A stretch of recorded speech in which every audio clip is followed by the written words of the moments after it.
Welcome to another episode of the Reboot Chronicles, a no-holds-barred forum with global leaders, authors, entrepreneurs, and CEOs about how organizations stay focused on growth and innovation in unprecedented times. I'm your host, Dean Tobias, coming to you live from Reviv's North American headquarters in Chicago, and we would like to thank you for joining us from around the globe today. I'd like to welcome Elana Drell Szyfer. She's the CEO of the luxury brand Reviv. Really cool brand that we're going to talk about. Not to be confused with Reviv, who is also the sponsor of this program, which is a beauty tech company in Helsinki. So we'd really like to welcome you. It's good to see you. You're looking good there. Thank you. Nice to see you too. Yeah, a lot of men and women, mostly women, have used your brand all over the world, I know, but you're still it's an interesting background of a company. You've gone through a lot of different things, and then you've come in to kind of reboot them and take them to the next level since, I think, 2017. So I think it would be awesome just to tell us kind of the Reviv story, starting with Dr. Brown and the journey up until you. It's I think there's a lot of lessons learned here. Sure, it's a 23-year journey, but I'll try and make it Whoa, I didn't know it was that long. As possible. Essentially, we'll start with the doctor. Dr. Brown was a plastic and reconstructive surgeon. He did his focus was really on burn wound healing. And it was through his research in burn wound healing that he started working with epidermal growth factor, which he found sped up the healing of wounds for burn victims, which was important to help people survive, especially bad burns. And he went on to become a plastic and reconstructive surgeon. And when women would come to see him for a facelift or an eye lift or whatever it was, he would say to them, tell me what it is you're looking for. And they would say, well, I want, healthy, glowing skin. And he would say, okay, great, but I can't give you that with a facelift. And so he kind of merged the thoughts of the research he had done with burn wound healing, which essentially just reproduced your skin at a healthy rate, with what he knew women were looking for. And he started making a cream with epidermal growth factor that he gave away in his practice. It ended up in the hands of somebody who knew the head of Neiman Marcus. And in 1997, that person said to him, if you can produce this commercially, we will launch you. And was born. And so for the first about 8 years or so, he ran the business out of his office. He was a doctor and he was running Reviv simultaneously. Was it always called Reviv, or was it Dr. Brown's potion at one point or something? It's always called Reviv, and it's rare. A great question because lots of Dr. Brown's people call it their name. I've probably tried some of their stuff. He always understood that it shouldn't be his name, actually. And it actually speaks volumes, not only for his kind of instinct for brand, but also his personal humility. And the business got an enormous amount of attention. Honestly, everybody looked at it, Estee Lauder, L'Oreal, and ultimately, it was acquired by a company called Gerwich Products, which simultaneously was purchased by Alticor. Yes, I remember that well. Full disclosure, I was on the Alticor advisory board, part of Amway. They bought a lot of brands. Yeah, and so he, I think, probably made one of the first classic, mistake. It went to the highest bidder, but not necessarily the bidder who knew what to do with it. And so the business was under Alticor for about 8 years, and combined with the brand Laura Mercier. And so really the focus was Laura Mercier, and Reviv kind of languished. However, it wasn't ruined. So no bad distribution, no harm to formulas or anything like that. And in 2016, Laura Mercier was sold to Shiseido. And along with it, as a little gift, came Reviv. And so as Laura Mercier was being integrated into Shiseido, people were just sort of being taken off Reviv and nothing was kind of happening to it. So I work with a group called Tengram Capital Partners. I had run another portfolio company for them. We had just sold, and I was transitioning out of that business.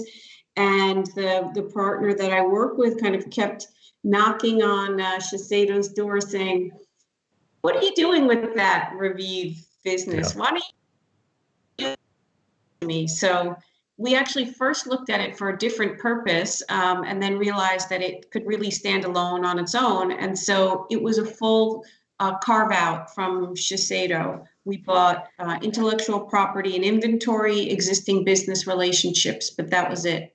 Oh, wow. Wow. Having done a couple of spin outs myself, that's almost like a startup. First, you have the pain of doing the spin out, and then you've got to actually reboot it and start over. Yeah, Wow. So you've been we through call it, quite a journey since yeah, then. we call ourselves a 23-year-old startup, honestly. That's kind of how we created the culture. But the first 4 months, we worked through a transition services agreement with Shiseido. So you're Yeah. um, They're paying fulfillment them to distribution. Yeah. run it while you're building a company, but making all the decisions. But within 4 months, we were fully separated. And I was employee number one of Newco. And we're now 25 people in our corporate office, which Nice. is in people's homes at the moment. Yeah, of course. What what kind of culture is it? Now that is a very turbulent story, if anything. So I know it's all new employees now, but is it Dr. Brown's back involved? So I actually remember meeting him once a long time ago. It's all coming back to me. But is it kind of like science technology company? Because I know you guys are grounded in science. Everybody walking around in lab coats, or is it a little We, little different? we don't wear lab coats, and Ah, Not Dr. Brown either, but it's actually a mix, I would say, of science and art, if you will, and beautiful, startup.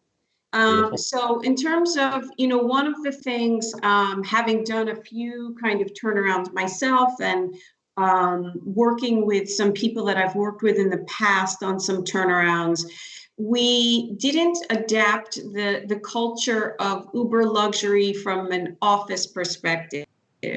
We have kept a flat organization. We work in an open space. We kind of keep it luxury scrappy, as we like to say.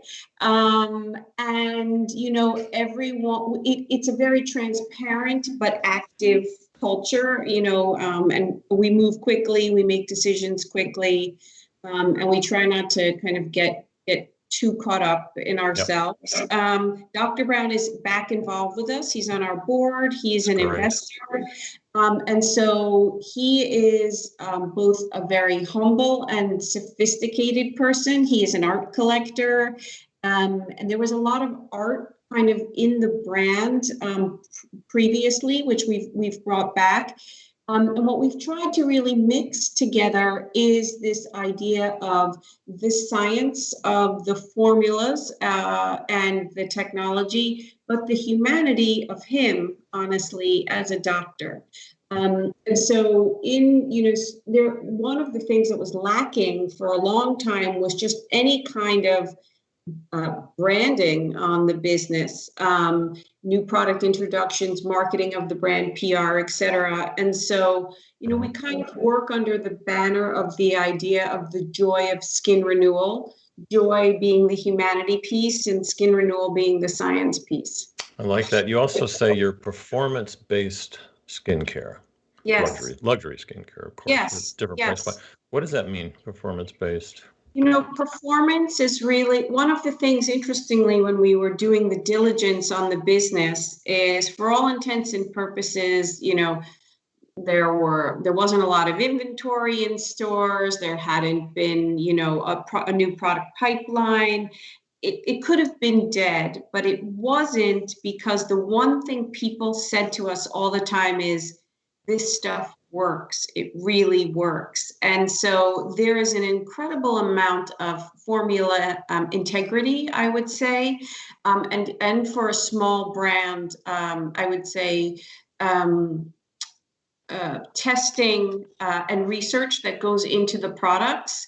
So when we talk about performance, we're really talking about high levels of of active ingredients and very performing formulas.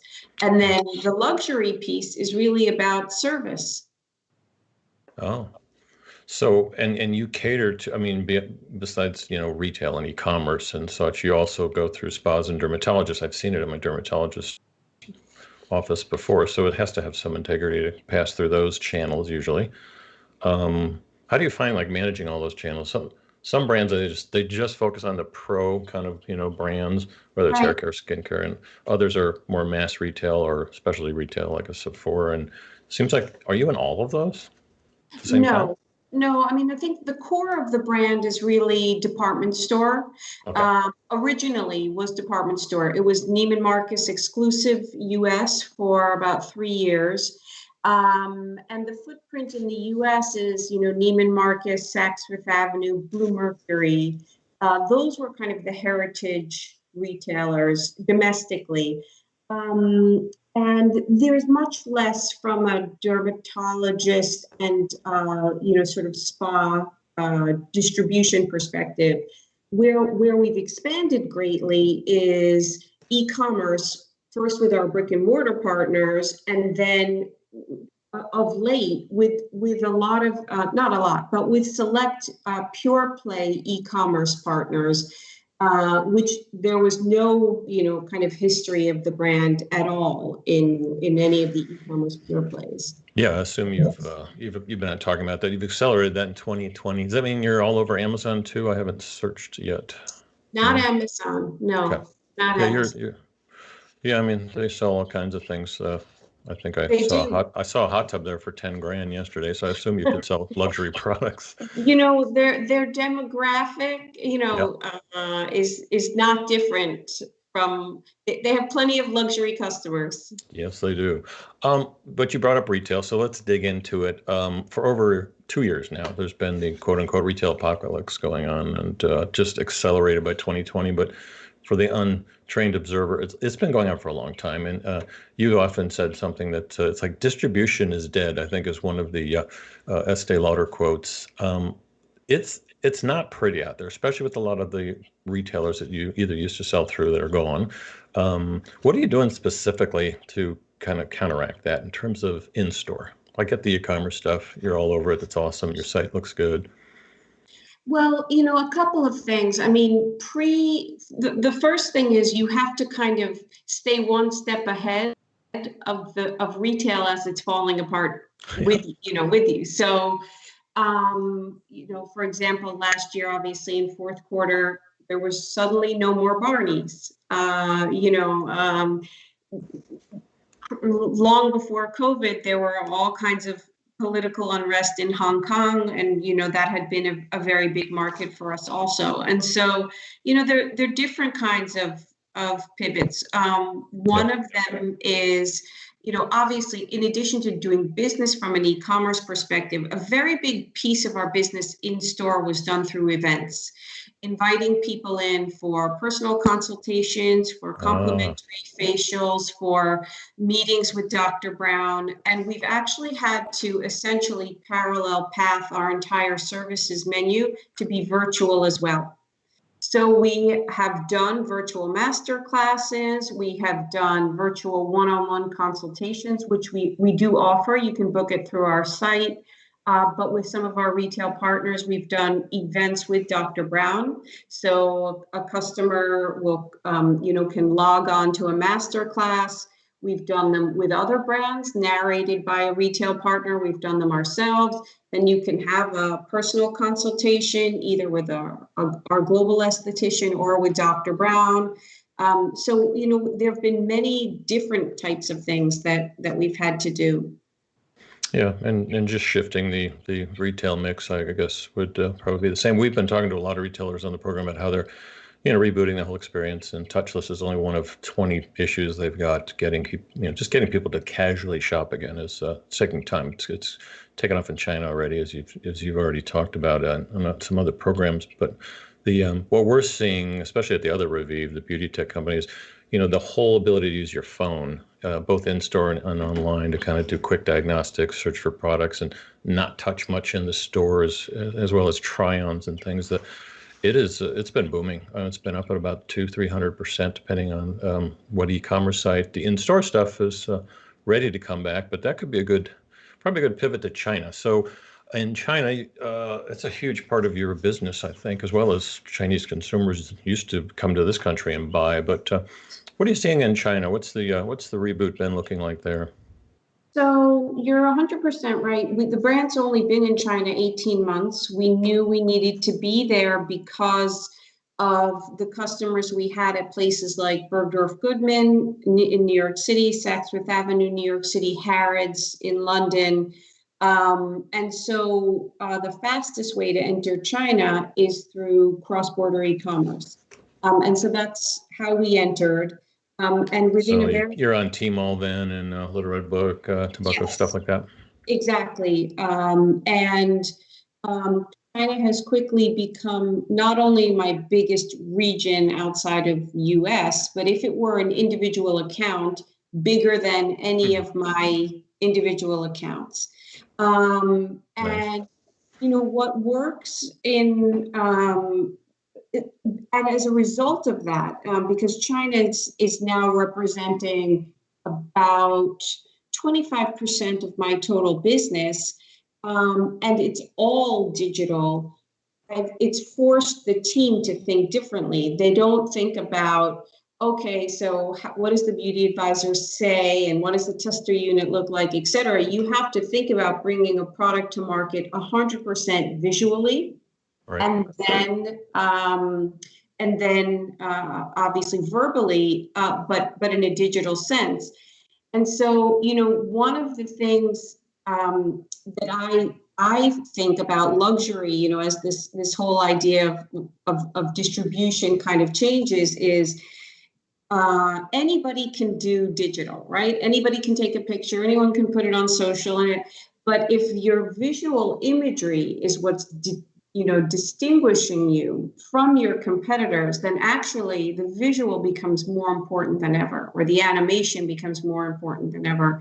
And so I do think that Chinese customers recognize that they're very sophisticated. And so how we present things and how we animate things and then how we explain them is a very big part of doing business in China. And we specifically work with a creative agency that has an expertise in sort of visualization around the world. Yeah, that's critical, I think. Very, very digitally savvy consumers over there, depending on the age. Speaking of ages, what are you doing to target millennials, XYZ, kind of all the next gens? A bunch of different things. The first was we didn't have any smaller size products in our line, even a few. And so the first thing that we did was introduce them. The team was very disappointed in the beginning when they weren't flying off the shelves, but we realized that there was no incentive for a beauty advisor to counter an entry price point if she's getting commissioned off the full size, et cetera.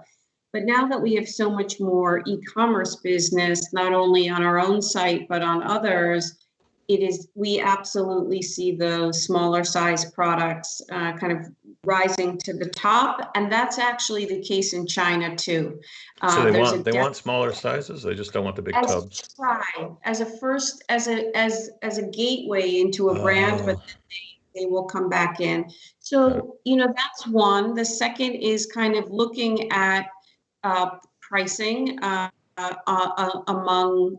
Making sure that the offering is broad enough that there are products at different price points in the brand, both a little bit more entry, but there is also an uber luxury customer too, even a millennial uber luxury customer. So we kind of make sure that in a year, the calendar is balanced between focusing maybe on an entry as well as something much higher end.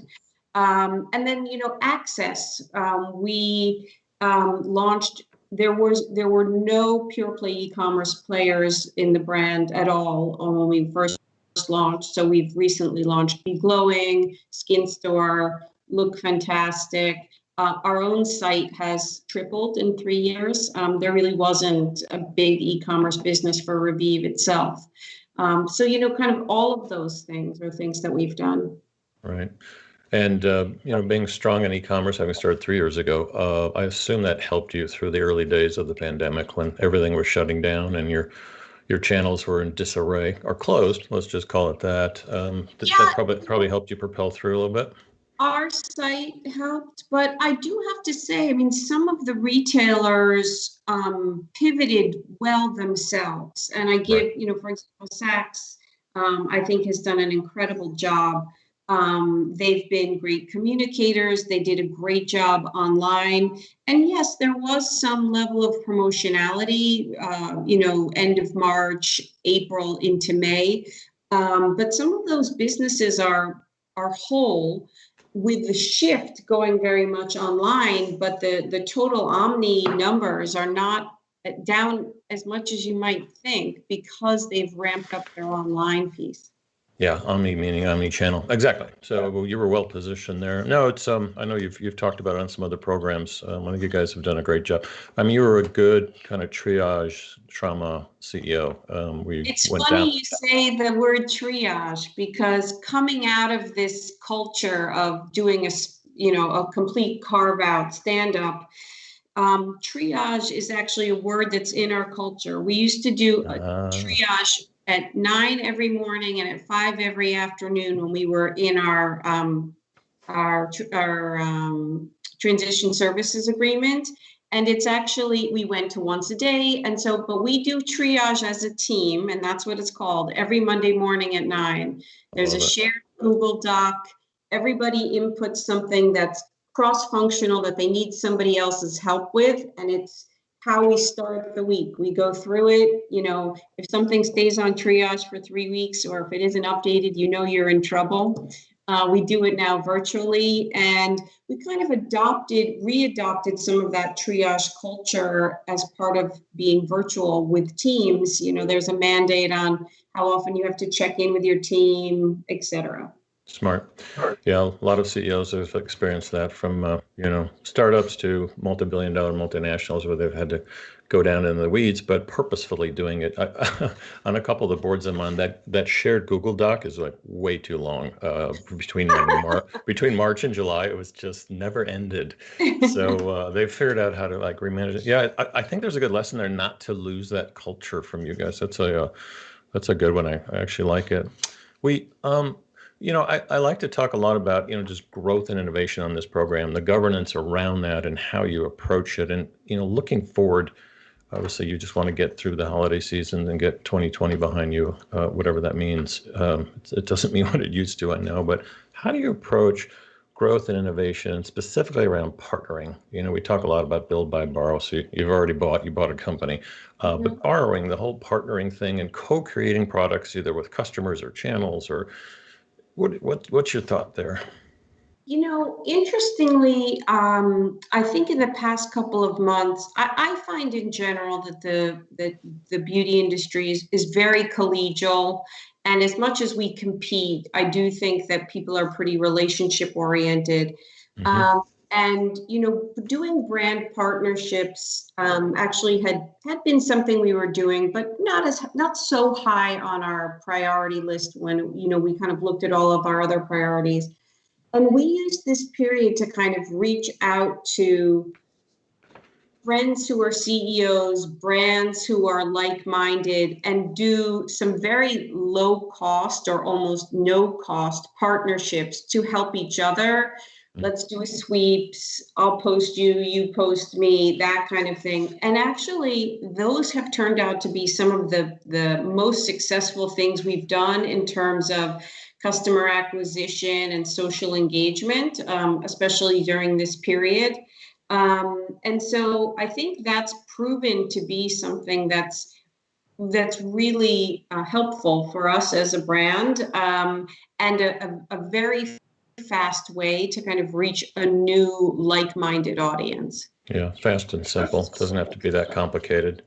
Can we talk about you a little bit? Is that all right? There's no rules here. So you had a big long corporate career like many of us, and then had switched. Got away from the dark side and kind of went to startups. Rather turbulent start of the startups. So you've been at L'Oreal, Avon, Estee Lauder. Even did a little stint at Kenneth Cole. What was it like for you? What was your journey like? Kind of leaving the big bureaucratic. We call them BFSs, the big fat slow companies, and doing Revive? I mean, the first time was I wanted to do it. Somebody we mutually know was actually the person who encouraged me. She said, Elana, if you're going to work this hard, and travel all over the world and never be home, you should own a piece of something. And I kind of said, that sounds like Pauline Brown to me. That was Pauline Brown. But I said, I don't even know what that means. I'm a big company girl. And anyway, I learned. And the beginning was an incredible shock. I mean, I went from a corner office at Estee Lauder running global marketing on the Estee Lauder brand to running North America for a very small Israel-based skincare company. And it was a culture shock from a culture shock. Yep. A professional perspective, a personal, I mean, every perspective. And I, for months thought I had made the worst mistake of my life. But the reality is that, for me personally, seeing and feeling the excitement and the effort that you put into something every day, there's nothing else, kind of like it. You also learn a lot very quickly, whether you want to or you don't. You make a ton of mistakes. You hope they're not fatal ones to your business. And, the more you do it, the better you get at it. So it sounds like the Israeli company, which is your first startup, was really your dress rehearsal. It really prepared you for this, it sounds like. Yeah, it was, this is the second investment I've done with Tengram Capital Partners. I also ran a company for them called Laura Geller.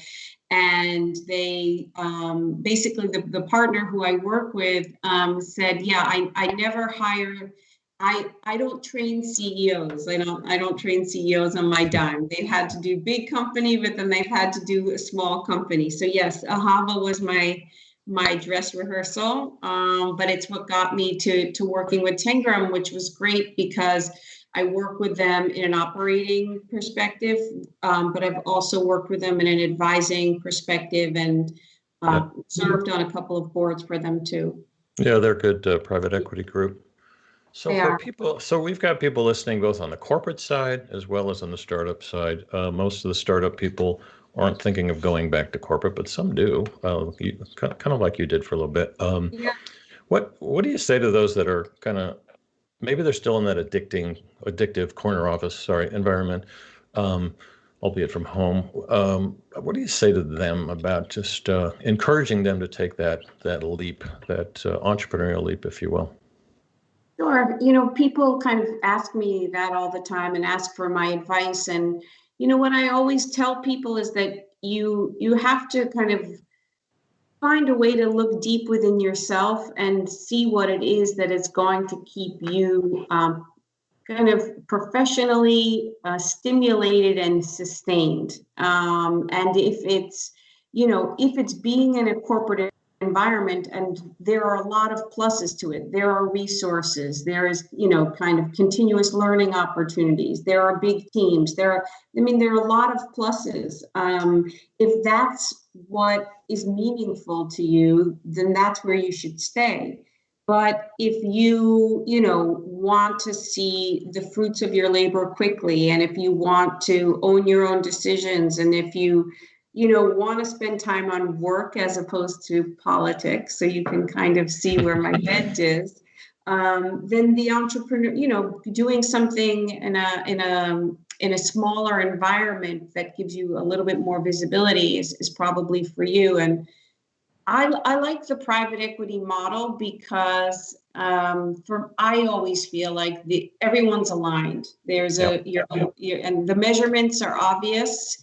There's not a subtext, and everyone's kind of aligned towards the same end. Not a lot of hidden agendas. Common enemy strategies definitely help. Elana, I really want to thank you for being on the program. It's been insightful for a lot of the viewers. And if you were to, just looking ahead, what's next? We got Christmas season coming up, 2021. I know it's hard to plan right now. It's hard to act normal, but What's next for you? The one thing I've personally, had to realize now spending 5 months at home is we're not going back to where we came from. And I was good for a couple of months thinking like, this is a crisis, but we're going to go back. And I've had to kind of let that go completely. We aren't going back to what it was. And so the sooner I think that people kind of allow themselves to let go of that and then look at business differently, I think the better they'll feel personally, and the faster their companies will kind of morph. And so it's hard to imagine, making up the business we used to do in stores somewhere else, but we will. And so, and I don't only think it's e-commerce. I do think that people still crave human interaction. I think it's just going to have to happen in a much more personalized, one-on-one way. Yeah, that kind of takes us back to how we started talking about Amway. The MLM model, as some of us know, we're probably going to have them on soon. It's not digital going away. MLM. I'm telling you, that's I'm coming up with a new hashtag for that. You've been listening to Elana Drell Szyfer, the CEO of Revive. Thanks for joining us today. Hope to see you soon. Maybe in person next time. Thanks. It was a pleasure. Good to meet you. Thank you. Bye. Bye.